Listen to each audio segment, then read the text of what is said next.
स्वयंभू शिवशंकर के छठे ज्योतिर्लिंग की बात करेंगे। शिव का ये प्रसिद्ध भीमाशंकर ज्योतिर्लिंग महाराष्ट्र के पुणे से लगभग 110 किलोमीटर दूर सह्याद्री पर्वत पर स्थित है। इस मंदिर में स्थित शिवलिंग काफी बड़ा और मोटा है, इसी के चलते यह मंदिर मोटेश्वर महादेव के नाम से भी विख्यात है।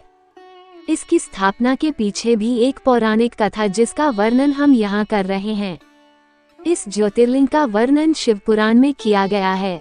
इसके अनुसार कुंभकर्ण के पुत्र का नाम भीम था, जो एक राक्षस था। भीम का जन्म उसके पिता की मृत्यु के बाद हुआ था। उसकी पिता की मृत्यु भगवान राम के हाथों हुई है, उसकी जानकारी उसे नहीं थी। लेकिन बाद में उसकी माता ने उसकी पिता की मृत्यु के बारे में सब बता दिया। सब जानने के बाद वो भगवान राम की हत्या के लिए आतुर हो गया।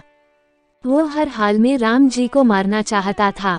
ऐसे में उसने अपने उद्देश्य को पूरा करने के लिए कई वर्षों तक कठोर तपस्या की। उसकी तपस्या से खुश होकर ब्रह्मा जी ने उसे विजयी होने का वरदान दिया।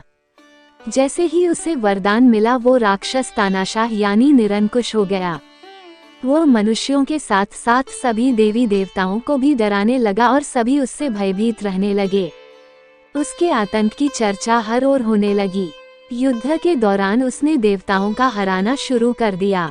उसने अपना आतंक इतना फैलाया कि उसने पूजा पाठ बंद करा दिए। इससे सभी देवगण परेशान थे और इस परेशानी का हल लेने के लिए वो भगवान शिव की शरण में गए। शिवजी ने उन्हें आश्वासन दिया कि वो इस समस्या का हल निकालेंगे। शिवजी ने राक्षस से युद्ध करने का निर्णय लिया। इस युद्ध में शिवजी ने भीम राक्षस को हरा दिया और उसे राख कर दिया। उस राक्षस के अंत के साथ सभी देवों ने शिवजी से आग्रह किया कि वो शिवलिंग के रूप में इसी स्थान पर विराजित रहें। भोलेनाथ ने इस प्रार्थना को स्वीकार किया और भीमाशंकर ज्योतिर्लिंग के रूप में यहाँ विराजित हुए। नमस्कार दोस्तों, आपका ही चैनल बातें ज्ञान यूट्यूब चैनल में आपका स्वागत है। कृपया चैनल को सब्सक्राइब करें, वीडियो को शेयर करें। धन्यवाद।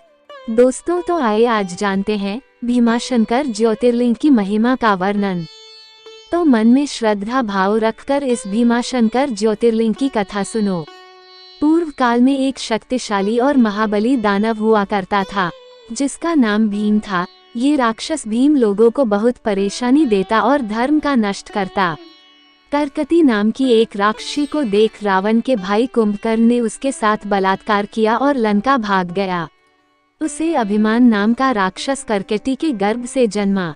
उसके बाद उस समय पर्वत पर माँ पुत्र साथ साथ रह रहे थे। एक बार इस राक्षस भीम ने अपनी माता से पूछा, हे माता, मेरे पिता कौन है और वे अब कहाँ हैं? भीम द्वारा पूछे गए प्रश्न से माँ करकटी बोली, पुत्र, तुम्हारे पिता का नाम विराट है और वह राम द्वारा मारा गया था और उसकी मृत्यु से मैं अपने माता पिता के साथ रहने लगी। एक बार मेरे माता पिता अगस्त्य मुनि के शिष्य का भक्षण करने गए, तब मुनि ने अपने योग बल से दोनों को जलाकर भस्म कर दिया। मैं तब से अकेली रह रही हूँ। उस समय रावण का छोटा भाई कुंभकर्ण मुझे अकेला और असहाय जानकर मुझ पर मोहित हो गया और मेरे साथ जबरन समागम करके लंका भाग गया। तब तुम पैदा हुए थे, पुत्र। जैसे तेरा पिता पराक्रमी है, वैसे ही तू भी प्रतापी और पराक्रमी है। अपनी माँ की यह बात सुनकर भीम क्रोधित हो गए और अपने पिता और नानी की मृत्यु का बदला लेने के विचार से ब्रह्मा जी से आशीर्वाद लेने के लिए घोर वन में चले गए। इस प्रकार भीम ने 1000 वर्षों तक घोर तपस्या की, तो ब्रह्मा जी उनसे प्रसन्न हुए और आशीर्वाद देने के लिए तत्पर हो गए। भीम ने ब्रह्मा जी प्रसन्न हुए ये जानकर वरदान मांगा कि हे भगवान, मुझे ऐसी शक्ति दो कि संसार में इसकी तुलना की जा सके। ब्रह्मा जी ने तथास्तु कहा और अदृश्य हो गए। भीम को वरदान मिला और अपनी माँ से यह कहने लगे, माँ, अब तुम जानोगी मैं कितना बलवान हूँ। इसके बाद इंद्रादि देवताओं से युद्ध किया, उन्हें पराजित किया और उन्हें स्वर्ग से निकाल दिया। भगवान विष्णु को भी जीत लिया। फिर काम्रुदेश के राजा सुदक्षिणा को युद्ध में हराकर उसने सब कुछ लूट लिया और उसे बंदी बना लिया।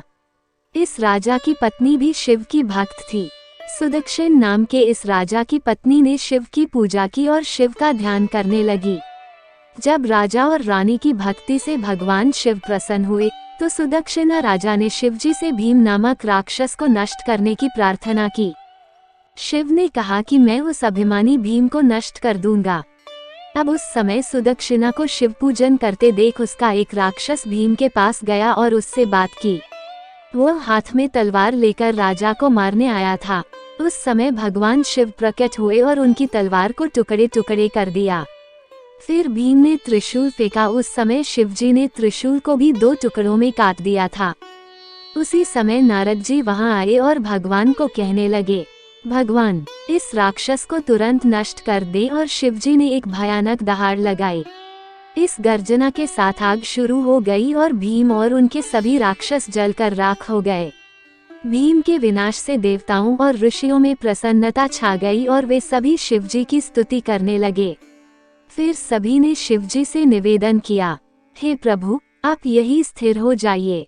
उसके बाद ये ज्योतिर्लिंग वहां भीमाशंकर ज्योतिर्लिंग और भीमेश्वर नाम से विख्यात हुआ। कहते हैं, सभी की मनोकामना इस भीमाशंकर ज्योतिर्लिंग शिवलिंग के दर्शन मात्र से ही पूर्ण हो जाती है।